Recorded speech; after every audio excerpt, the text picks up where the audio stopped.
সাবিত্রী, এই নাও, তোমার জন্য ডাক্তারখানা থেকে নতুন একটা ভালো ওষুধ কিনে নিয়ে এসেছি। তুমি প্রতিদিন এভাবে রোদে ঘুরে ঘুরে রিক্সা চালাচ্ছ, আবার ঘরে এসে ঘরের কাজ করছো, আমার তো কষ্ট হয়। তুমি এসব ফালতু কথা ভেবে নিজের শরীর আরো খারাপ করো না। তুমি আমার স্ত্রী, তোমার খেয়াল আমি রাখবো না তো কে রাখবে? আমার এই ভাঙা শরীরে তোমার কোনো কাজে আসতে পারি না, সব সময় শুধু কষ্টের কারণ হয়ে দাঁড়াচ্ছি। এ কি কথা বলছো সাবিত্রী? আমি যদি কোনো দিন এভাবে অসুস্থ হয়ে বিছানায় পড়ে থাকতাম, তুমি কি তবে আমাকে একা ফেলে দিতে? না গোপাল, অমন অলক্ষণের কথা মুখেও এলো না। তবে তোমাকে অনেকদিন ধরে একটা ইচ্ছের কথা বলবো ভাবছিলাম। কিসের ইচ্ছে সাবিত্রী? তুমি কোনো নতুন জিনিস খেতে চাও নাকি অন্য কিছু লাগবে? আমাকে খুলে বলো তো। আমার অনেকদিন ধরে না গরম খাসির কালা ভুনা খেতে ইচ্ছে করছে, যদি সম্ভব হয় আমার জন্য একটু নিয়ে এসো। এই সামান্য কথা, তুমি নিজের মনে আর কোনো কষ্ট রেখো না। আমি হাট থেকে তোমার জন্য কালা ভুনা অবশ্যই নিয়ে আসবো।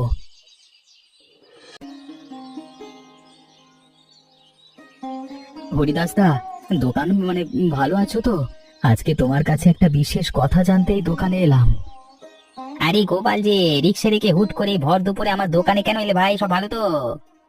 হরিদাস দা, তোমার এই দোকানে যে খাসির কালা ভুনা বিক্রি হচ্ছে, তার এক প্লেটের দাম এখন কত টাকা রাখছো? এক প্লেট খাসির কালা ভুনার দাম এখন 250 টাকা রাখছি গোপাল। মাংসের দাম তো বাজারে বেড়ে গেছে। 250 টাকা? এ কি বলছো হরিদাস দা? এই 250 টাকা তো আমি পুরো 3 দিন রিক্সা চালিয়েও রোজগার করতে পারি না। বাজারে খাসির মাংসে যে চড়া দাম যাচ্ছে গোপাল, তাতে এই দাম না রাখলে আমার নিজের ব্যবসায় তো পুরোপুরি লাটে উঠবে।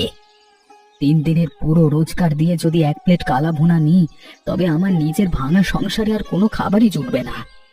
আমি তো এই দোকানে একা ব্যবসা করি না গোপাল, অংশীদার আছে, না হলে তোমাকে নিশ্চয়ই ফ্রিতে অল্প কিছু অল্প একটু দিয়ে দিতাম। কোনো সমস্যা নেই হরিদা, আমি নিজের করা খাটুনির সব টাকা জোগাড় করে তবেই আবার তোমার দোকানে আসবো।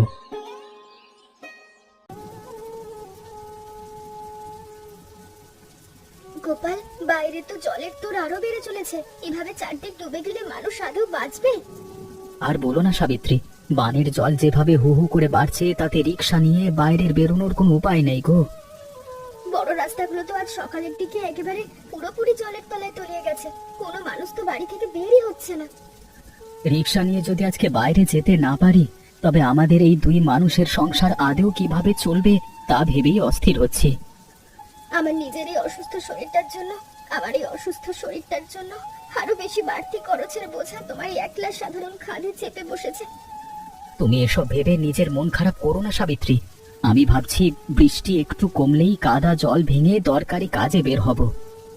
এই কড়া বর্ষার দিনে পথে রিক্সার চাকা একদম ঘুরবে না গোপাল, তুমি শুধু শুধু নিজের শরীরটা খারাপ করো না। আজকে ঘরে সামান্য যেটুকু চাল পড়ে আছে, তা দিয়ে বড়জোর আজকের এই রাতটুকু কোনো মতে পার করা যাবে সাবিত্রী। উপরওয়ালা নিশ্চয়ই আমাদের এই চরম বিপদের দিনে কোন একটা ভালো সহায় বা নতুন উপায় বের করে দেবেন, তুমি শান্ত হও। ওরে কানাই, তুই নিজের চোখে চেয়ে দেখ, আমার আদরের ছেলে বিক্রম শহর থেকে কতদিন পর বাড়ি ফিরেছে। ও মা, বিক্রম এসে গেছিস বাবা? তোকে কতদিন পর নিজের চোখে দেখছি। তুই এই কড়া বর্ষায় বৃষ্টি মাথায় নিয়ে এতদূর কিভাবে এলি? বাবা মা, তোমরা দুজনে কেমন আছো? ট্রেনের রাস্তাটা ভালো ছিল, তাই বৃষ্টি শুরু হওয়ার আগেই আমি গ্রামে চলে আসতে পারলাম। ওরে বিক্রম, তুই তো রোগা হয়ে গেছিস রে, শহরের ওই নোংরা মেসে থেকে তোর খাওয়া দাওয়ার অনিয়ম হয়েছে বুঝি? না মা, আমি একেবারে পুরোপুরি সুস্থ আছি। তোমাদের জন্য শহরের বড় বাজার থেকে ভালো কিছু দরকারি জিনিসপাতি কিনে এনেছি। তুই এসে ভালো করলি বিক্রম। এই কড়া দুর্যোগের সময় তুই পাশে থাকলে আমার নিজের মনটাও নিশ্চিন্ত থাকে। ওরে বিক্রম, তুই এবার আর এক মুহূর্ত অমন ভারী ব্যাগ কাঁধে নিয়ে দাঁড়াস না, জলদি ঘরে গিয়ে বিশ্রাম নে। হ্যাঁ মা, আমি ঘরের ভেতরেই যাচ্ছি। তোমরা দুজনে আমার জন্য একদম চিন্তা করো না। আমি আজকে অনেকদিন পর বাড়িতে শান্তি পাচ্ছি। তোর জন্য তোর মা আজকে সকাল থেকেই রান্নাঘরে সব খাবার রান্না করে ভালো তোড়জোড় করে শুরু করে দিয়েছে বিক্রম। তুই নিজের ঘরে গিয়ে হাত মুখ ধুয়ে নে বাবা, আমি এখনই তোর ঘরে গরম গরম চা আর কিছু নাস্তা পাঠিয়ে দিচ্ছি।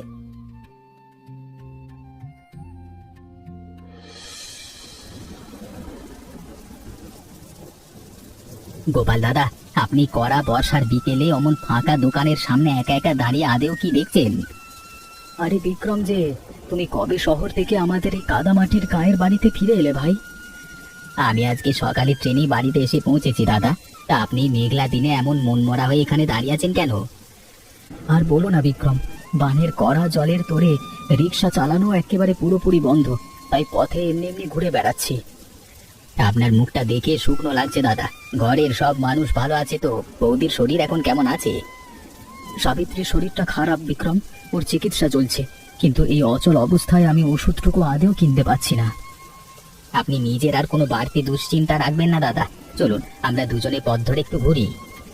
হ্যাঁ বিক্রম, চলো, তবে নদীর ধারের দিকেই যাই। অনেকদিন পর তোমার সাথে দেখা হয়ে আমার নিজের মনের কষ্টটাও কিছুটা হালকা হলো। আমরা দুজনে পথ পেরিয়ে উঁচু বাঁধের উপর বেশি বসি। আপনার সাথে আমার অনেক দরকারি ভালো ভালো কথা আছে। চলো ভাই, আমি বৃষ্টির জল মাথায় নিয়েই কাদা মারিয়ে আজকে আমরা দুজনে মিলে অনেক দিনের গল্পগুলো আবার নতুন করে করি। বাবা, আমি শহরে এত বছর পড়াশোনা করলেও আমার নিজের মন কিন্তু ওখানকার খাঁচায় টিকতে চাইছে না। কেন বিক্রম, তুই এত ভালো পাশ করেছিস শহরে, একটা মস্ত চাকরি করলে তোর ভবিষ্যৎ উজ্জ্বল আরো সুন্দর হবে বাবা। না বাবা, আমি বড় শহরের ব্যস্ত জীবন আর চাটুকারিতার চাকরি একদম করতে চাই না। আমি নিজের এই গ্রামের ভালো কিছু করতে চাই। ওরে বিক্রম, তুই শহরের চাকরি ছেড়েই জরাজীর্ণ গায়ে এসে আদৌ কি করবি? এখানে কাজের বড় অভাব। মা, আমি নিজের এই গ্রামে একটা নতুন ব্যবসা দাঁড় করাতে চাই, যাতে গ্রামের অনেক মানুষের উপকার হয়। তুই ব্যবসার কথা বলছিস বিক্রম, তা তোর মনের ভেতর হঠাৎ কেমন নতুন ব্যবসার চিন্তা বা আইডিয়া ঘুরপাক খাচ্ছে বাবা? আমি আজকে বিকেলে পথ দিয়ে ঘুরবার সময় দেখলাম এই গ্রামের হরিদাসের কালাভুনার দোকানটা ভালো ভালো চলে আর লোক উপচে পড়ে। হরিদাস তো অনেক বছর ধরে কালা ভুনা বিক্রি করছে বিক্রম, তা তুই কি ওর মতো কোনো নতুন মাংসের দোকান দিতে চাস? হ্যাঁ বাবা, তবে আমি একটু অন্যরকম আর সস্তা উপায়ে নতুন ব্যবসা করতে চাই, যাতে গ্রামের সব গরিব মানুষও সহজে খেতে পারে। তোর এই ব্যবসার ভালো চিন্তা তো আদেও বিক্রম, তুই আগে চারিদিকের খোঁজ খবর নিয়ে দেখ কেমন কি করা যায়। দাদা, চারিদিকের পথ যেভাবে বানের নোংরা জলে ডুবে গেল, তাতে মানুষের চলাচল একেবারে পুরোপুরি বন্ধ হয়ে গেছে। হ্যাঁ বিক্রম, এই কড়া দুর্যোগে রিক্সার চাকা ঘোরানোর কোনো উপায় আর নেই। আমার নিজের ভাঙা সংসার নিয়ে বিপদে পড়লাম। দাদা, আমি আজকে সকাল থেকেই আপনার ঘরের কথা ভাবছিলাম। আমাদের সাবিত্রী বৌদির শারীরিক অবস্থা এখন কেমন আছে? সাবিত্রীর শরীর দুর্বল বিক্রম, ওর কড়া রোগটা দিন দিন কেবল বাড়ছেই বাড়ছে, কিন্তু টাকার অভাবে ভালো চিকিৎসাও করাতে পারছি না। আপনি একদম ভেঙে পড়বেন না দাদা। আচ্ছা, বাজারে হরিদাসের যে খাসির কালাভুনার দোকান আছে, ওটা আদেও কেমন চলে? কালা ভুনার দোকান তো চলে বিক্রম, কিন্তু হরিদাস এক প্লেট কালা ভুনার দাম চড়া 250 টাকা করে রাখে। 250 টাকা এক প্লেটের দাম? গ্রামের সাধারণ গরিব মানুষের পক্ষে তো একবেলা এত টাকা দিয়ে কালাভুনা খাওয়া আদৌ সম্ভব নয় দাদা। একদম ঠিক কথা বলেছ বিক্রম। সাবিত্রী অসুস্থ শরীরে স্বাদ করে একটুখানি কালা ভুনা খেতে চেয়েছিল, কিন্তু আমি টাকা জোটাতে পারলাম না। আপনি নিজে আর কোনো কষ্ট রাখবেন না দাদা। আমি চড়া দামের ব্যবসার একটা বিকল্প ব্যবস্থা করব। কিসের বিকল্প ব্যবস্থা করবে বিক্রম? খাসির মাংসের যে চড়া দাম যাচ্ছে, তাতে সস্তা করে কালা ভুনা বিক্রি করা আদেও কি সম্ভব ভাই? আপনি শুধু নিজের চোখে দেখতে থাকুন দাদা। আমি এমন একটা নতুন উপায় বের করব, যাতে গ্রামের সব গরিব মানুষ সহজে কালাভুনা খায়। ওরে বিক্রম, তুই আর এক মুহূর্ত ঘুমিয়ে থাকিস না বাবা। জলদি বড় পুকুরের পাড়ার দিকে একবার ছুটে যা। কি হয়েছে মা? এত সকাল সকাল তুমি অমন হন্তদন্ত হয়ে পুকুর পাড়ে আমাকে হুট করে কেন যেতে বলছো? বানের কড়া জল আমাদের বড় পুকুরের পাড় ছাপিয়ে একেবারে উপচে পড়েছে, সব মাছ ভেসে যাবে। এই কি বলছো মা? পুকুরের সব নামই রুই কাতলা মাছ কি তবে বানের ঘোলা জলে তোরে নদীর নিচে ভাসতে যাচ্ছে? তোর বাবা সেই ভোর রাত থেকে কাদা জলের তোর বন্ধ করার জন্য একা একা ওই পুকুর পাড়ে জালের সুতো বাঁধছে। বাবা, এই কি কাণ্ড! আমাদের পুকুরে জলের খাঁজে তো আর বড় জ্যান্ত মাছ ছটফট করে ধরা পড়ছে। হ্যাঁ বিক্রম, কড়া বৃষ্টির তোরে পুকুর তো একেবারে পুরোপুরি ভেসে গেছে। আজকে তো অনেক দামের বড় বড় মাছ বানের জলে চলে যাবে। বাবা, আপনি জালের সুতো আরো শক্ত করে বাঁধুন, আর সব কটা বড় বড় ছটফটে মাছ জলদি করে একেবারে আমাদের ঘরের বালতিতে তুলুন। তুই হঠাৎ এত বড় মাছগুলো ঘরের বালতিতে তোলবার জন্য অমন কড়া জেদ কেন করছিস বিক্রম? এগুলো বাজারে বেচবি নাকি? না বাবা, আমি বড় বড় রুই কাতলা মাছ নিয়ে আমাদের এই গ্রামে একখানা মাছের কালাভুনা নতুন হোটেল খুলবো। মাছের কালাভুনা?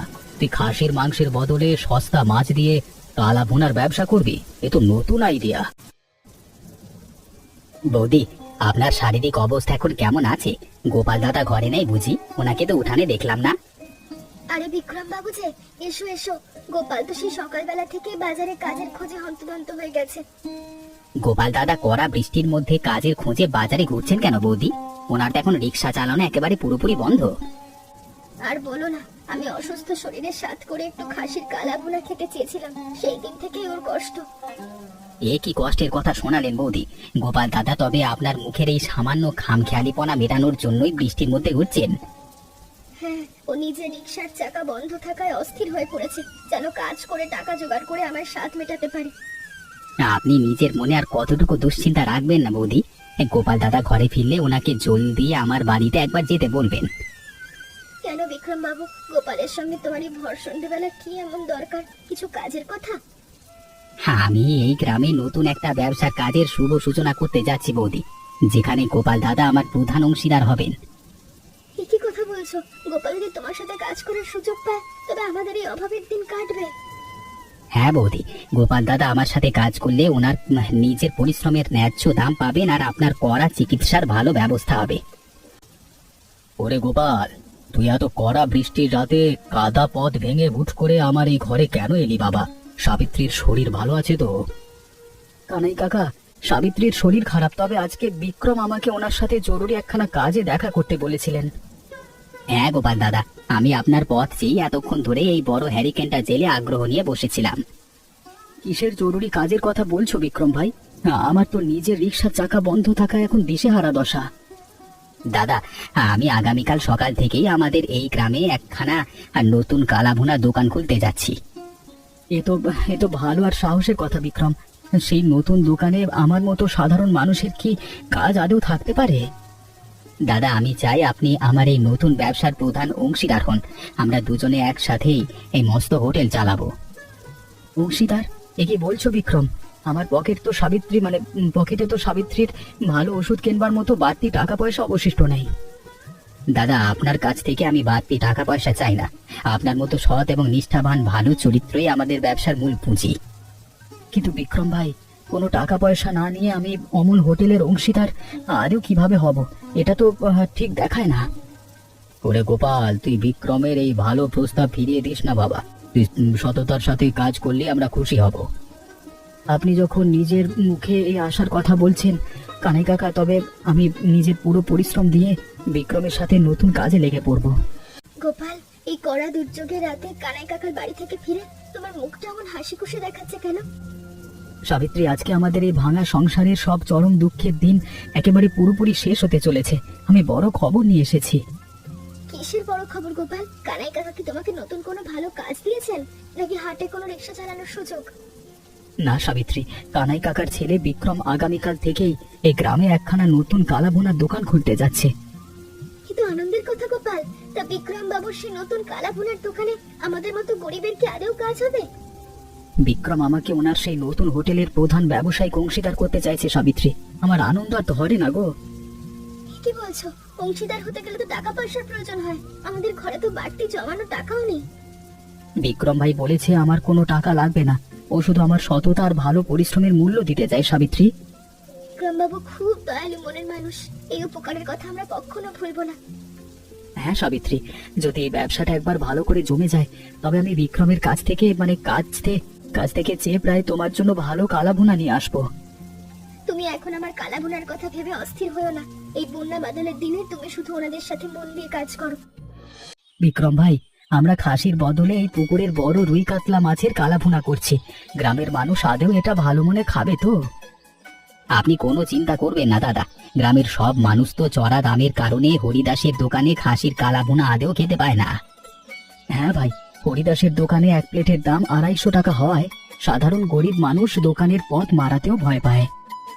সেই জন্যই তো আমি আমাদের এই মাছের কালাভুনার প্রতি প্লেটের দাম রেখেছি মাত্র 50 টাকা, যাতে গরিবেরা সহজে খেতে পারে। 50 টাকা মাত্র? এ কি বলছো বিক্রম ভাই?